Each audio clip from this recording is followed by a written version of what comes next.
Oya, sio kama natoa siri, ila tu nataka niwaambie hizi ndoa zina mambo mengi.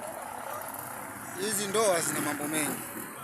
Leo nimetulia hapa kijiweni nikapigiwa simu na baba mmoja, ni abiria wangu.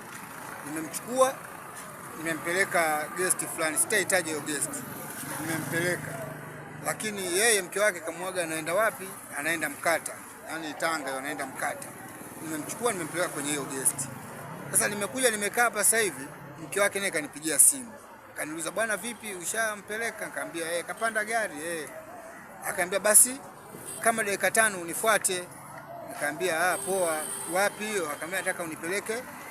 Yaani hiyo sema nataka nimpeleke na ndio sema niliompeleka mume wake. Hapo hapo na yeye anataka nimpeleke hapo hapo. Sasa sijajua wamepanga kutani pale au kuna kitu, lakini ninavyoangalia hawajapanga.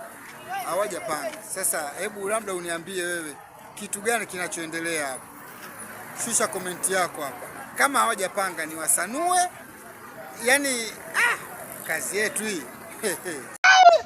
Ndio mwambia mama.